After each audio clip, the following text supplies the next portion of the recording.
You're thinking of leaving your partner. Now, maybe you're married, so you're thinking of leaving, and maybe you're thinking a divorce.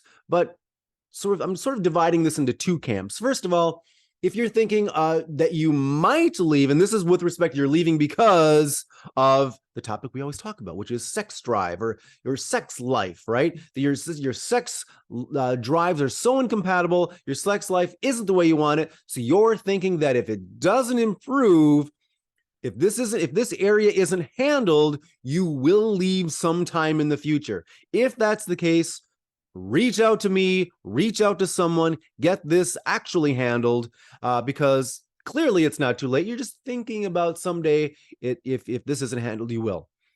If you're on the verge, like you feel it's too late, you're about to do it, it's the last straw, however you want to phrase it, seek out a licensed therapist.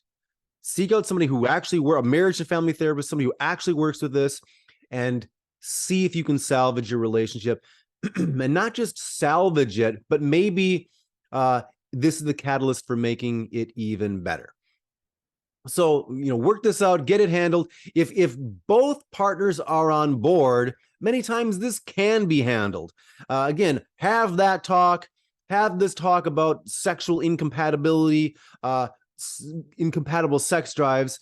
Have it multiple times. Don't just do it once and go, well, that didn't work. It didn't maybe get everything resolved the first time, but maybe certain things were kind of checked. Certain things were kind of shaped in the direction of getting it handled. So think about, as far as your incompatible sex drives, what is going right in your relationship? What is going right with respect to sex? What has changed with respect to sex? Has it always been this way?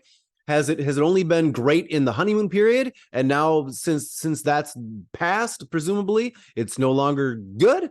So what's changed? And maybe also be specific and have those conversations with your partner, because then that leads to how would you like it to be? If you know what you used to like and how it's changed, well, then you kind of know what you'd like it to be like. Talk about that. How can you implement those things that you would like and that they would like and come toward the middle? So you might even ask, as I'm reading this last question, is what's the least they need to do now to stop the bleeding? So as far as, again, this is sort of on them. What, as far as you're concerned, what's the least that they could do right now to stop the bleeding from your relationship with respect to your sex life, your mismatched sex drives? What's the least they could do? And then, where have you fallen short? What do you know that you're not doing that you could be doing more of? And maybe it is the specific things that they want, and maybe you didn't know, and maybe you do know now because you've had that talk.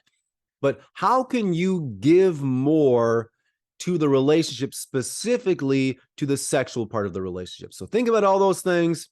Have that talk with your partner, and I will see you on the next video.